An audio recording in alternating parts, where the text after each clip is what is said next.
Assalamualaikum warahmatullahi wabarakatuh. Innal hamdalillah nahmaduhu wa nasta'inuhu wa nastaghfiruh wa na'udzu billahi min syururi anfusina wa min sayyiati a'malina may yahdihillahu fala mudhillalah wa may yudlilhu fala hadiyalah.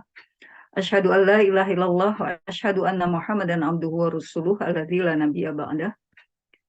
Alhamdulillah Teh Mirda ya, pada kesempatan ini saya bisa bermuajahah ya dengan sahabat ngaji subuh semua. Mudah-mudahan semua dalam keadaan sehat walafiat dan senantiasa diberikan keberkahan oleh Allah Subhanahu wa taala.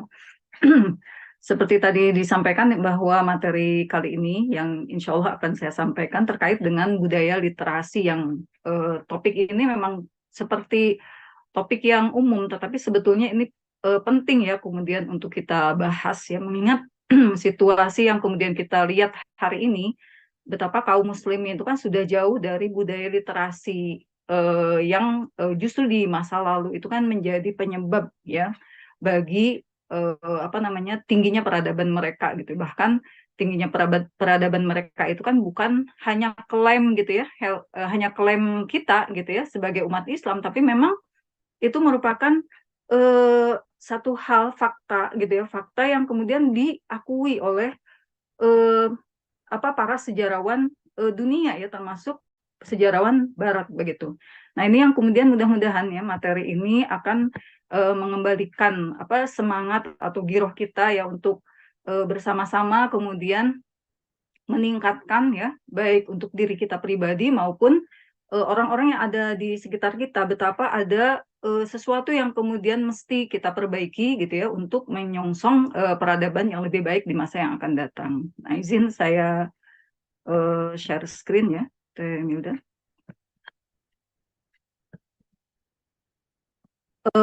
Kalau kita lihat, ini saya mungkin mengawalinya itu dari eh, apa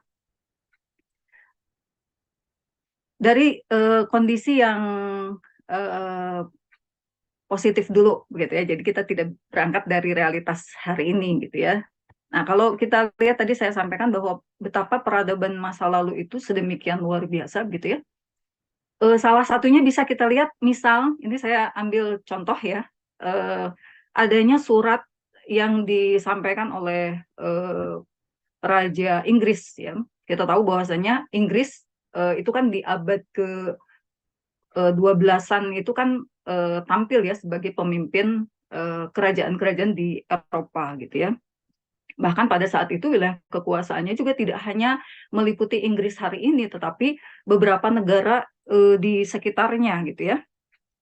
Nah, pada satu ketika di masa Andalusia gitu ya, di masa kekuasaan Khilafah Andalusia, ya berarti kan abad ke-10 dan 11 begitu ya, eh, Raja Inggris tersebut kemudian mengirimkan surat ya kepada pemimpin kaum muslimin. Pada saat itu khalifahnya itu adalah Khalifah Hisham ketiga gitu ya. Nah, dia menyampaikan di dalam suratnya itu yang ini terdokumentasi dengan baik ya. Salah satunya bisa juga kita akses di Maktabah Samilah ya. Itu dia menyampaikan ya dengan bahasa yang menunjukkan ketundukan, ketakziman gitu ya, kemudian kerendah dirian gitu di hadapan khalifah gitu ya, agar kemudian khalifah itu memberikan kesempatan kepada putra-putri kerajaan gitu ya, para pangeran gitu ya, untuk kemudian bisa belajar di universitas-universitas yang ada di Cordoba pada saat itu gitu ya, yang memang pada saat itu kan Cordoba itu menjadi salah satu ya, bukan hanya satu tapi salah satu pusat peradaban dunia yang dimiliki oleh kaum muslimin ya, atau oleh khilafah Islam pada saat itu ya. Nah, di surat ini juga nampak ya bagaimana pujian-pujian yang bersangkutan ya Raja Jos itu gitu ya kepada khalifah ya, terkait dengan ketinggian peradaban yang membuat eh, mereka ya, dalam hal ini Raja Inggris pada saat itu ya, untuk mengenyam atau menikmati ya kebesaran hasil peradaban Islam gitu ya.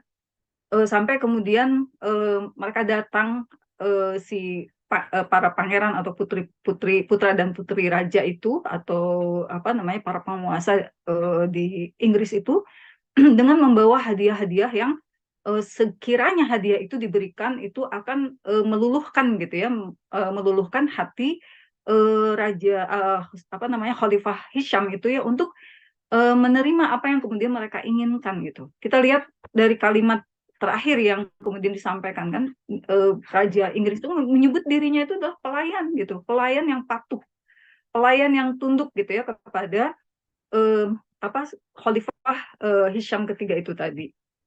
Nah, kemudian kita lihat juga ya di dalam surat balasan yang kemudian disampaikan oleh Khalifah Hisham tadi gitu ya.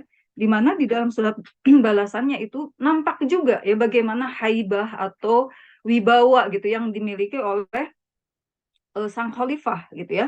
Sehingga kemudian dia menjawabnya itu dengan penuh apa namanya percaya diri begitu ya. Kemudian menunjukkan gitu positioning ya khilafah yang sedemikian lebih tinggi, jauh lebih tinggi dibandingkan dengan kerajaan Kristen pada saat itu gitu ya. Dan kemudian nampak juga bagaimana kebaikan gitu atau kemuliaan ya kemurahan hati khalifah gitu ya yang kemudian pada akhirnya mengizinkan apa namanya para pangeran itu tadi untuk menimba ilmu di pusat khilafah itu tadi. Bahkan bukan hanya mengizinkan tetapi kemudian sang khalifah itu menjanjikan kepada eh, para pelajar yang kemudian nanti akan didatangkan itu dengan jaminan apa logistik, kemudian apa ya pokoknya apa yang dibutuhkan gitu ya, apa yang mereka butuhkan selama kemudian mereka belajar di pusat khilafah gitu ya, dengan menyampaikan bahwa mereka akan dibiayai oleh Baitul Mal kaum muslimin ya. Sementara kita tahu bahwasanya Baitul Mal itu kan sebuah sistem keuangan ya, atau kalau sekarang mungkin kita menyebutnya itu apa namanya anggaran APBN lah gitu ya. Jadi APBN yang menunjukkan bahkan mereka bukan hanya mampu mensejahterakan gitu ya masyarakat kaum muslimin warga negara, bahkan khilafah juga punya alokasi dana gitu ya, alokasi dana untuk para pelajar luar negeri begitu ya untuk belajar di tempat mereka. Padahal itu pastinya gitu kayak sekarang ya kita melihat kan biaya pendidikan di luar negeri itu kan sedemikian apa namanya besar gitu ya sehingga tidak sebarang orang kan bisa kemudian mengenyam pendidikan yang hari ini kemudian dianggap baik begitu ya oleh masyarakat kaum muslimin gitu ya. Nah, dan tidak hanya itu kemudian juga di dalam surat itu disampaikan apa namanya bahwa Khalifah apa namanya Hisham itu tadi kemudian juga siap membalas hadiah yang akan dikirimkan ya oleh delegasi dari negeri kafir itu tadi, negeri kufur itu tadi dengan pemberian hadiah-hadiah yang tidak kalah lebih mewah gitu ya dibandingkan dengan yang beliau terima gitu ya. Nah, kalau kemudian kita lihat sebetulnya eh, ketinggian peradaban Islam itu memang tidak bisa gitu ya dilepaskan dengan ketinggian budaya literasi mereka gitu ya. Jadi budaya literasi itulah yang kemudian menghantarkan ya umat Islam pada masa itu gitu ya untuk kemudian bisa meraih peradaban yang sangat tinggi. Yang tadi saya katakan bahwa yang saya tampilkan itu adalah sesuatu yang hanya sebagian kecil saja gitu ya dari bukti ketinggian peradaban Islam gitu ya yang diwakili oleh kepemimpinan apa namanya Umayyah, dinasti Umayyah ya, ketika apa pusat kehilafannya itu kemudian ada di Andalusia di Cordoba. Nah, kemudian kita juga bisa melihat ya ketinggian itu tuh seperti apa sih kok bisa dicapai gitu ya? Apa bentuk-bentuk ketinggian peradaban Islam gitu ya? Nah, kalau kita lihat sebetulnya kan titik nol peradabannya kaum muslimin itu kan dimulai di Gua Hiro gitu ya.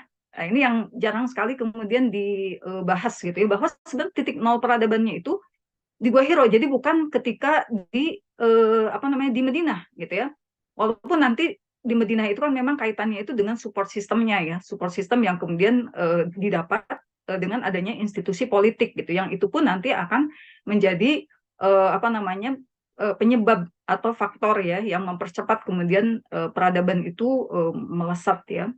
Nah, ini saya sampaikan si tangganya ya. Tangganya itu adalah dimulai dari turunnya surat Al-Alaq ayat 1 ya. Ketika mereka Jibril kemudian apa namanya atas perintah Allah Subhanahu wa taala kemudian mendatangi baginda Rasulullah yang memang sejak lama itu kan terbiasa berkholwat ya, untuk merenung dan sebagainya gitu ya. Dan kemudian malaikat Jibril membawa ayat yang itu menjadi basis, menjadi fondasi bagi eh, apa namanya eh, peradaban itu tadi ya.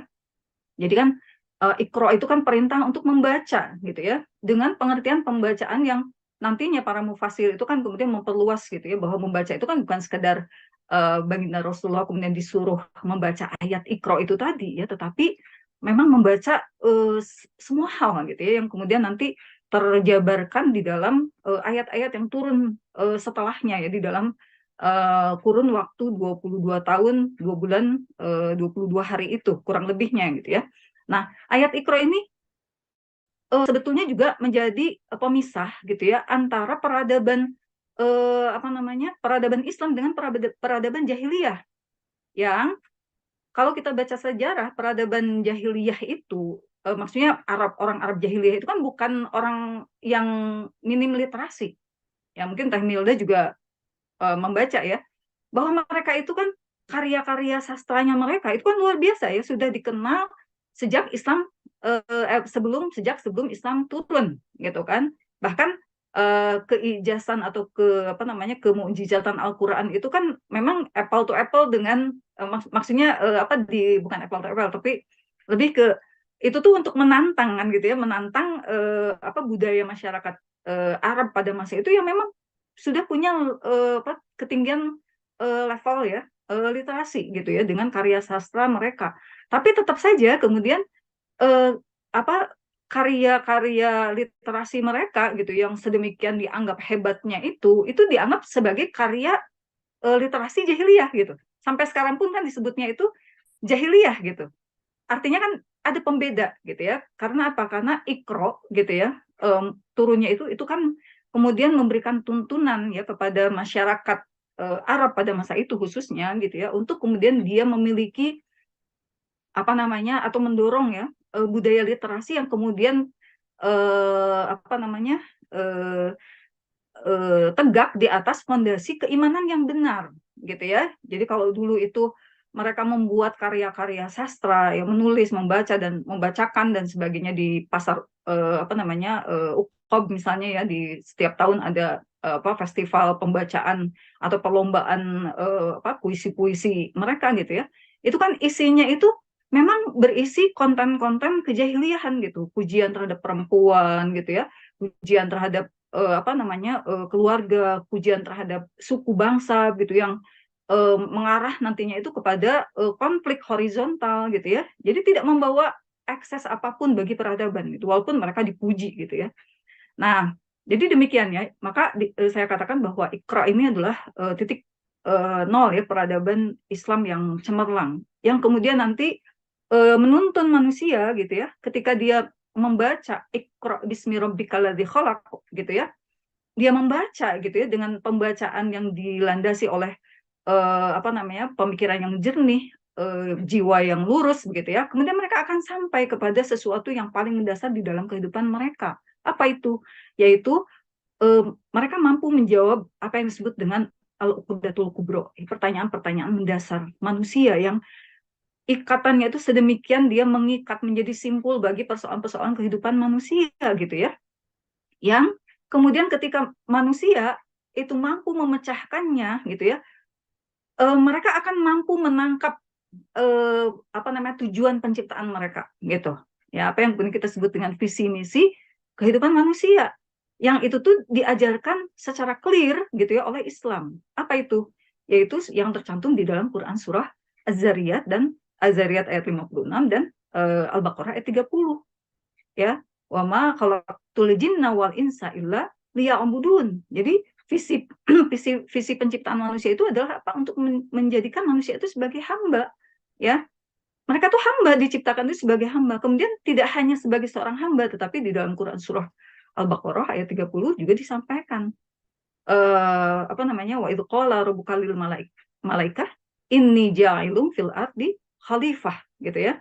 Yaitu fungsi kekhilafahan dalam pengertian manusia kemudian diciptakan oleh manusia oleh Allah Subhanahu wa taala, selain sebagai seorang hamba juga adalah sebagai pemakmur ya, sebagai orang yang punya visi gitu ya untuk memakmurkan bumi.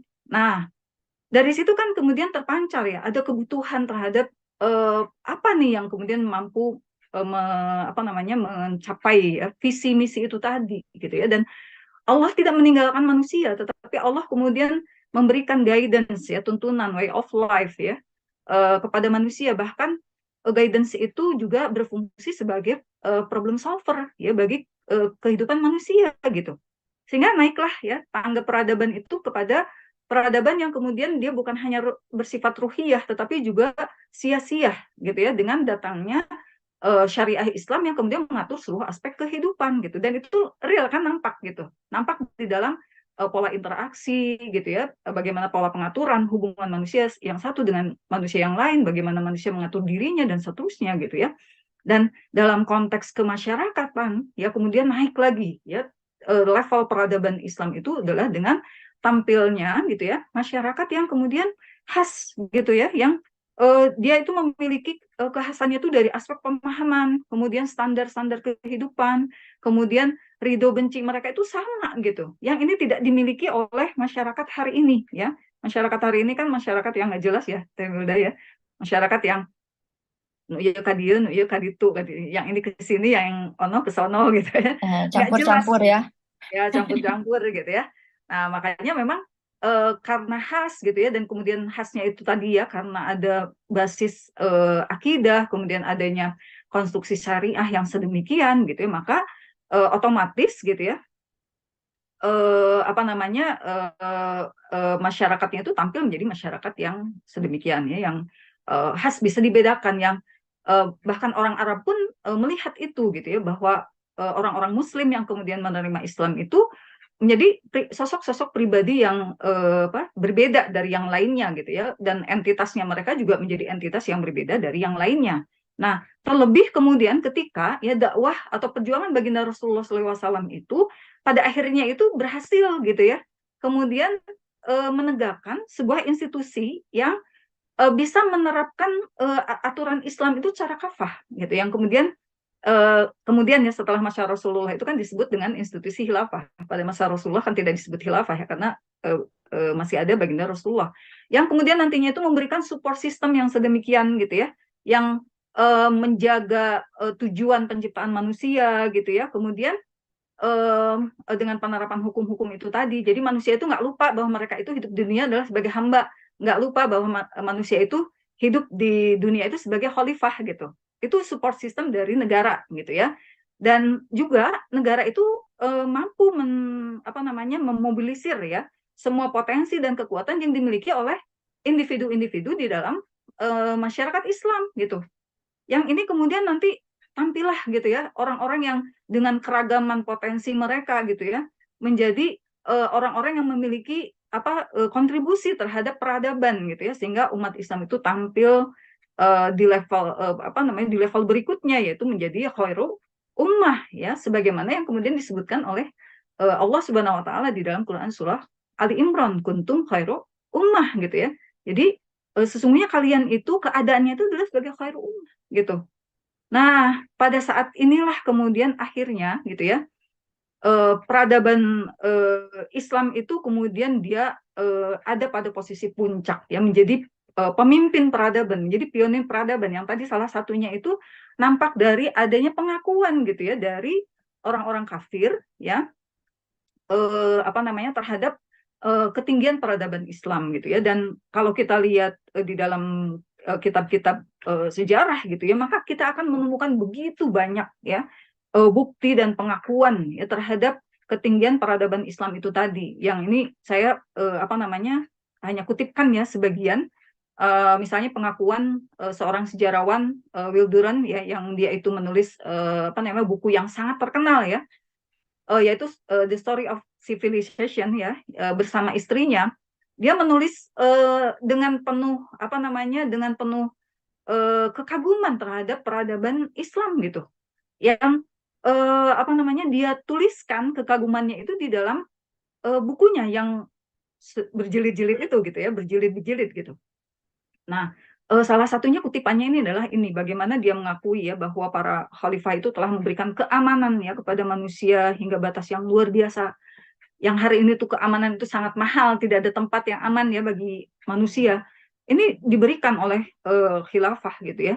Dan kemudian apa namanya yang luar biasa besarnya bagi kehidupan dan kerja keras mereka. Kemudian para khalifah itu juga telah menyediakan berbagai peluang untuk siapapun yang memerlukan. Jadi apa namanya hitungannya itu person to person, jadi bukan seperti sekarang kesejahteraan diukur dengan apa namanya angka rata-rata gitu ya, tapi benar-benar person to person gitu ya. Kemudian memberikan kesejahteraannya juga bukan hanya apa namanya temporal gitu ya, kayak sekarang BLT ya bulan ini gitu ya, bulan itu aja dianggap sejahtera gitu ya, tapi bulan berikutnya ya pusing lagi, mikir lagi gitu ya, kayak gitu ya. Nah ini enggak, tapi sampai berabad-abad lamanya gitu ya. Dan tidak hanya di satu tempat saja. Kalau sekarang kan bicara BLT itu tadi, mungkin RT ini dapat gitu ya, RT yang lain enggak kan gitu ya. Eh, tapi penguasa udah berbangga gitu ya. Nah, kemudian fenomena itu belum pernah tercatat di dalam sejarah setelah zaman mereka. Jadi ini pengakuan yang sedemikian jujur ya. Jadi bukan menjilat gitu ya. Apa namanya Wilduran itu nggak menjilat gitu ya, kepada khalifah ketika menulis buku ini atau kepada umat Islam, tidak, tapi benar-benar menjadi pengakuan. Nah, begitupun ini saya dapatkan catatan dalam sebuah tulisan ya, tapi tidak saya apa namanya tampilkan sumbernya. Jadi ada peristiwa gitu di mana seorang raja Spanyol yang bernama Aldon Alfonso itu yang kemudian dia berkunjung ya ke istana ke apa namanya ke tempatnya Khalifah Al-Muntansir. Bagaimana apa kalau orang Sunda bilang, saya nggak tahu bahasa Indonesianya apa, hokcai gitu ya, saya bilang betapa apa namanya eh takjub gitu ya, takjubnya gitu raja itu kemudian melihat bagaimana kehebatan peradaban Islam gitu ya. Sampai kemudian dia itu merebahkan diri bersujud, kemudian berdiri tegak lalu maju kemudian bersujud lagi, kebayang ya apa betapa apa namanya eh, dia menempatkan posisinya itu sesuai dengan realitasnya gitu ya di hadapan seorang khalifah yang dia itu mampu kemudian mengantarkan ya masyarakat Islam itu pada peradaban yang sedemikian tinggi gitu. Bahkan dia tuh mencium tangan khalifah dan seterusnya gitu yang kemudian mengisyaratkan bagaimana kewibawaan ya peradaban Islam bersama pemimpinnya itu gitu yang kalau kita lihat hari ini itu sangat jauh gitu ya, umat Islam dan pemimpinnya itu sangat apa namanya terposisikan pada posisi yang sangat rendah gitu ya. Nah, tadi saya katakan di awal bahwa itu tuh ternyata nyambung gitu dengan budaya literasi yang kemudian ada pada mereka gitu ya. Yang tadi diawali dengan ikro gitu ya. Nah, ini memang nampak ya di dalam peradaban Islam pada saat itu gitu ya. Bagaimana level literasi mereka gitu ya. Sampai diungkapkan gitu ya di dalam ini buku yang disampaikan oleh Jonathan Bloom ya, dan Sheila Blair ya di dalam salah satu bukunya bahwa rata-rata tingkat kemampuan literasi jadi melek huruf ya melek baca dan tulis di dunia Islam itu memang jauh lebih tinggi gitu ya daripada Bizantium dan Eropa. Padahal kita tahu Bizantium itu kan pernah juga gitu ya menjadi negara pertama, menjadi negara adidaya gitu. Jadi katakan bahwa karya tulis itu ditemukan di setiap tempat dalam peradaban ini. Kalau sekarang kan nulis itu kayak sesuatu yang wah gitu ya, sesuatu yang itu hanya apa namanya kebiasaan atau hanya apa namanya bakat yang dimiliki oleh orang orang tertentu. Kalau dulu tuh tidak gitu ya, itu tuh rata-rata umat Islam itu ya mereka terbiasa gitu ya untuk membaca, menulis, membuat karya ya walaupun nanti levelnya itu berbeda-beda, tapi bukan sesuatu yang aneh gitu ya. Nah, kemudian juga kita lihat bahwa membaca itu juga menjadi tradisi ya di dalam masyarakat. Jadi bukan hanya untuk kalangan tertentu, elit misalnya atau kaum intelektual ya, tetapi itu menjadi kegemaran apa namanya masyarakat gitu ya.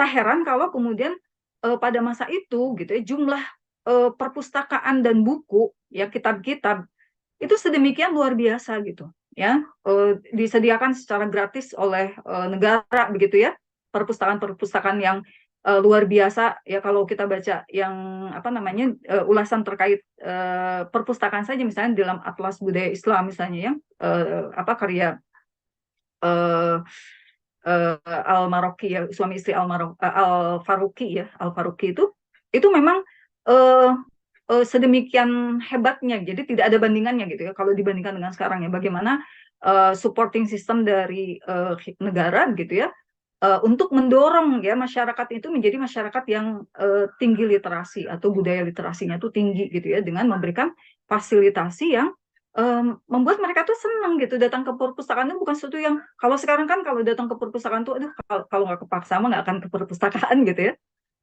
Kalau dulu tuh luar biasa gitu, itu tuh kayak vakansinya gitu ya, vakansinya kaum muslimin itu salah satunya itu adalah ke perpustakaan. Kenapa? Karena memang banyak sekali varian-varian buku begitu ya, yang kemudian memberikan pencerahan kepada kehidupan mereka gitu ya. Kemudian juga fasilitas perpustakaannya itu sendiri yang kemudian menyenangkan gitu ya. Sampai ada kolam, ada taman gitu ya. Bahkan kemudian ada bonus-bonus yang diberikan gitu ya, atau door prize yang diberikan gitu ya oleh perpustakaan itu tadi, yang merupakan perpustakaan resmi ya, yang dibuat oleh negara gitu ya. Nah, salah satunya yang kemudian dikutip ya oleh uh, Philip Hitti, yang dia tuh menyebutkan salah satunya itu adalah Baitul Hikmah ya. Jadi Baitul Hikmah yang dia itu merupakan apa namanya perpustakaan yang luar biasa gitu ya. Sekaligus dia itu apa namanya semacam universitas gitu ya, yang eh, siapapun itu boleh menimba ilmu di sana dan kemudian menikmati perpustakaan yang ada di sana, yang kemudian koleksinya saja, koleksi bukunya saja itu sampai 1,6 juta gitu.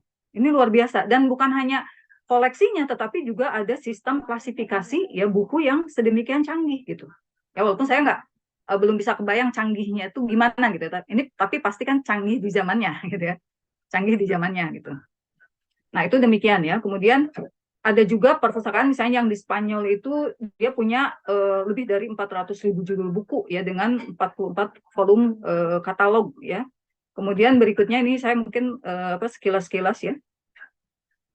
Eh, jadi mudah diakses dan kemudian jadi tren itu tadi ya. Nah, kemudian selain yang perpustakaan fasilitasi negara, juga ada perpustakaan-perpustakaan pribadi gitu yang menunjukkan betapa ya para pemimpin kaum muslimin pada saat itu, mereka itu begitu mencintai buku ya, mencintai literasi ya, atau terbiasa apa namanya dalam budaya membaca gitu, menulis dan seterusnya gitu ya. Yang kemudian akhirnya memang kita lihat ya tadi, bukan hanya membaca saja tetapi menulis itu menjadi tradisi generasi terbaik gitu ya, menjadi tradisi generasi terbaik gitu, yang kemudian mereka menulis itu bukan dalam kerangka kemudian apa namanya yaitu prestis dan sebagainya, tapi memang relate dengan kebutuhan ya masyarakat terhadap tantangan kehidupan ya, atau tantangan zaman gitu. Maka kita kenal misalnya sosok Imam Syafi'i gitu ya, yang karya-karya tulis beliau itu yang tentunya diawali dengan apa namanya kebiasaan ya beliau membaca, belajar dan sebagainya gitu ya.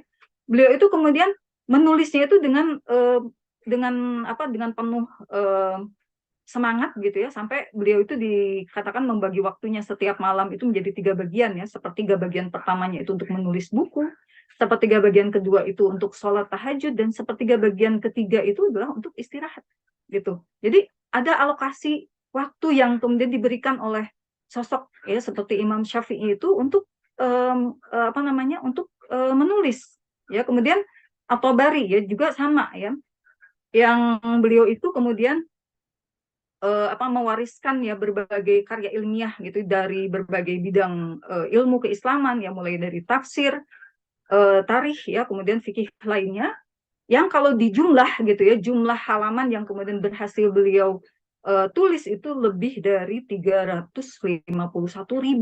Ini mungkin kalau jilidnya itu kan satu jilid buku yang 200 halaman juga kan dianggap udah aduh nulisnya gimana gitu ya. Apalagi nih ratusan ribu gitu. Nah, kemudian berikutnya adalah ada periwayatan juga terkait dengan At-Tabari ini yang apa namanya yang dikatakan ya beliau itu menulis seharinya itu 40 lembar ya, 40 lembar tulisan ya, yang kalau diukur ya dengan masa hidup beliau itu beliau sudah menulis sekira 584.000 lembar gitu ya, walaupun tadi di atas ya sebelumnya itu ditulis 351 lembar. Intinya banyak lah gitu ya. Kalau kita kan mungkin ya gitu ya nulis juga mud-mudan gitu ya. Kemudian apa ya menjadi sesuatu yang sulit gitu ya bagi kita gitu. Nah, kemudian ada juga nama Imam Abdul Wafa Ali bin Aqil dan Al-Hambali ya, yang kemudian juga sama dikatakan beliau itu adalah orang yang manusia tercerdas ya di jagat raya menurut Imam Ibnu Taimiyah gitu ya. Beliau menulis satu kitab yaitu Al-Funun itu sampai 800 jilid. Nggak kebayang Teh Melda ya, mungkin satu perpustakaan gitu. 800 jilid gitu ya, di mana di dalamnya itu menulis berbagai pembahasan mulai tafsir dan seterusnya gitu ya.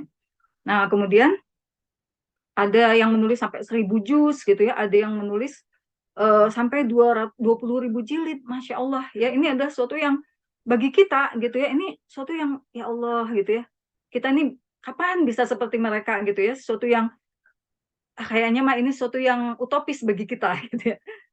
Nah, jadi kalau disimpulkan memang ini ada kesaksian ya dari jadi hasil penelitian ya dari Syekh Abdul Aziz Rojhi gitu ya, yang membandingkan antara produktivitas ya kaum muslimin di masa lalu dengan hari ini tuh jauh gitu ya, jauh apa namanya jauh lebih rendah ya hari ini gitu. Jadi tidak bisa dibandingkan gitu ya. Yang itu memang terjadi setelah kaum muslimin itu kehilangan apa namanya kehilangan support system gitu ya. Dan kalau kita lihat misalnya untuk Indonesia saja hari ini ya itu sangat menyedihkan gitu ya.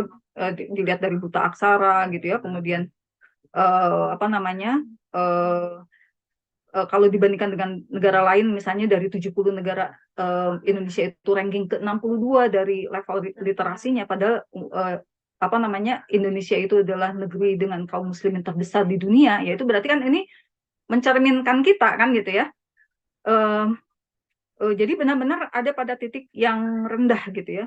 Nah, kemudian ini ya bisa kita simpulkan memang sejalan dengan rusaknya sistem hidup yang diterapkan gitu ya, yang kemudian itu terjadi akibat adanya serangan pemikiran dan serangan apa kebudayaan yang mengokohkan hegemoni sekularisme, kapitalisme, liberalisme gitu ya. Nah, yang kemudian nanti berpengaruh terhadap potret kita hari ini, peradaban kita hari ini ya diwakili dengan poin-poin yang saya sampaikan di sini.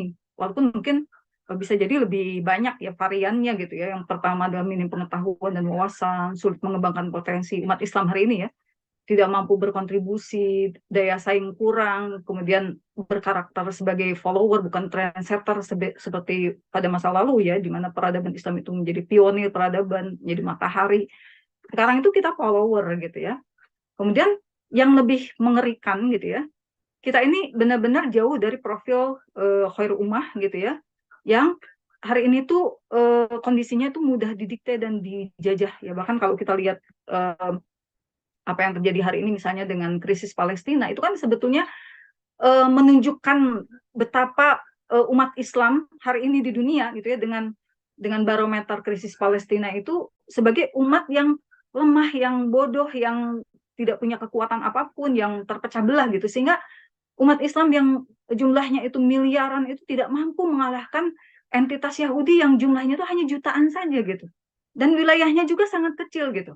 Itu kan menunjukkan betapa rendahnya gitu. Kita ada pada titik nadir ya peradaban gitu ya, sampai kita tidak bisa berbuat apapun ya melihat saudara-saudara kita di Palestina mengalami apa kesedihan yang sedemikian gitu ya, kezaliman yang sedemikian, dan ini ternyata diawali dari rendahnya atau terpuruknya ya kaum muslimin itu dari literasi gitu, yang berpengaruh terhadap tingkat peradaban gitu. Nah, ini yang kemudian berarti kan menjadi PR ya bagi kita ya, bagaimana kemudian kita mengembalikan ya peradaban cemerlang itu tadi ya, karena bagaimanapun kan itu menjadi tugas kita ya Teh Nilda dan pemirsa Ngaji Subuh semua, sahabat Ngaji Subuh, bahwa kita tidak bisa berdiam diri ya melihat kondisi ini kan gitu ya. Dan kemudian ya udah ini mah kan kodok takdir kita hidup pada masa seperti ini gitu ya.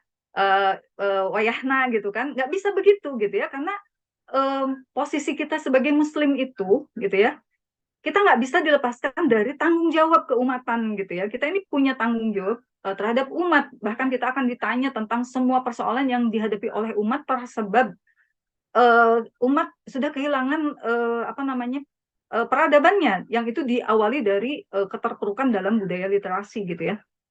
Yang ternyata kan ada di 3 aspek ini, mulai dari individu yang yang memang hari ini sudah kehilangan tadi ya kunci ketinggian kepribadian mereka, kemudian juga masyarakat, kemudian juga support sistem negara gitu ya. Sehingga untuk mengembalikannya kan berarti PR kita ini di 3 poin ini gitu ya. Bagaimana kemudian kita memunculkan individu-individu yang dengan kesadaran ruhiyah yang tinggi, kemudian mendorong mereka untuk memiliki budaya literasi yang tinggi gitu ya, membaca, kemudian melihat, memberikan jawaban ya terhadap persoalan umat, bergerak gitu ya, mendakwahkan gitu ya, sampai kemudian nanti kaum muslimin itu punya dorongan gitu ya, individu-individunya dorongan untuk mengubah keadaan gitu. Karena semangat mengubah keadaan itu harus diawali dengan munculnya pemahaman yang benar, yang itu diawali dari literasi yang benar.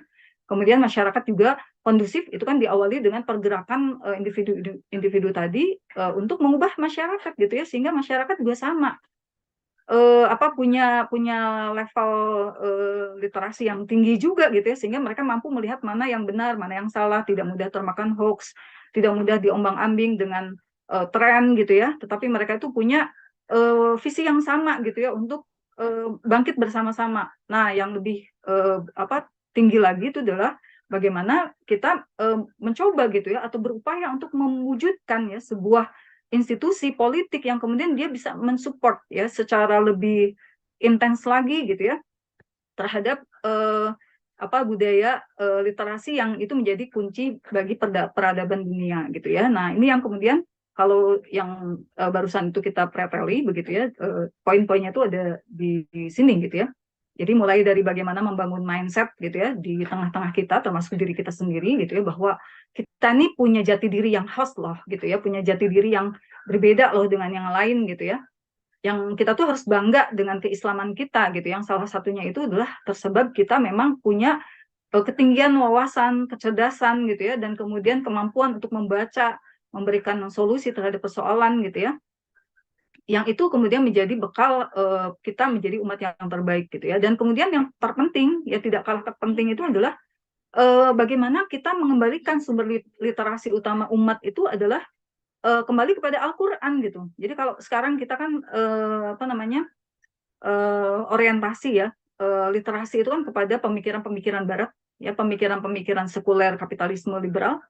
Kita justru kembali kepada sumber literasi yang utama umat, yaitu Al-Quran ya, karena Al-Quran itu adalah huda linnas wa bayyinati minal huda wal furqan gitu ya. Jadi dia itu benar-benar bekal terbaik bagi manusia hari ini yang bisa membedakan ini yang benar, ini yang salah gitu ya. Kemudian konsep-konsep mana yang layak untuk diadopsi oleh umat gitu ya, yang itu bisa membawa kebaikan, mana yang justru itu adalah bagian dari tadlil siasi, penyesatan politik Barat gitu, yang kemudian alih-alih akan mendorong umat Islam menjadi umat yang sejahtera, adil dan sebagainya gitu ya, tetapi malah memperpuruk keadaan mereka itu menjadi makin kuat ada di dalam cengkraman kapitalisme neoliberal gitu ya. Nah, kemudian kita juga mengaktifasi support system dari keluarga, jadi mulai dari keluarga bagaimana kemudian kita membangun budaya literasi itu sejak dini, memberikan keteladanan, kalau mampu ya kemudian kita memberikan fasilitasi, jadi memberikan jajan anak itu jajan buku gitu ya, bukan jajan yang lain-lain misalnya gitu ya. Nah, kemudian lingkungan juga sama ya, bagaimana sekolah itu juga dihidupkan ya, budaya literasinya itu dengan melihat ulang kurikulum, metode pembelajaran, ya kemudian kualitas atau kualifikasi guru, sarana penunjang dan sebagainya. Ya walaupun sekali lagi bahwa keluarga, lingkungan itu pada akhirnya itu dia tidak bisa berbuat lebih banyak ya selain apa yang memang bisa mereka lakukan. Karena apa? Karena butuh ada support system dari negara gitu, yang negara itu nanti dengan kekuasaan politiknya ya dia mampu kemudian menerapkan aturan-aturan yang bisa mendukung itu tadi ya, mendukung mulai dari penerapan sistem pendidikan ya, kemudian kemediaan ya, fasilitas yang juga relate dengan kebutuhan dan seterusnya gitu. Jadi demikian ya Teh Milda ini renungannya ya. Jadi memang bahwa hari ini tuh banyak yang meyakini ya akan mati, tetapi hanya sedikit yang bersiap diri ya. Kemudian membaca dan menulis sejatinya adalah amal soleh untuk bakal mati sebetulnya. Itu yang saya baca ya dari biografi beberapa ulama ya. Jadi mereka yang usianya itu rata-rata tidak panjang, tetapi kemudian karya tulis mereka gitu ya itu bisa mengisi perpustakaan pribadinya kita gitu ya. Dan hasil tulisan mereka itu kemudian sampai kepada kita gitu, melintasi berabad-abad lamanya, yang itu kita bayangkan ya amal jariah yang kemudian akan mereka dapatkan itu luar biasa gitu. Nah itu yang mungkin sebagai pengantar yang cukup panjang yang kemudian mudah-mudahan ini bisa memberikan pencerahan ya bagi kita semua. Masya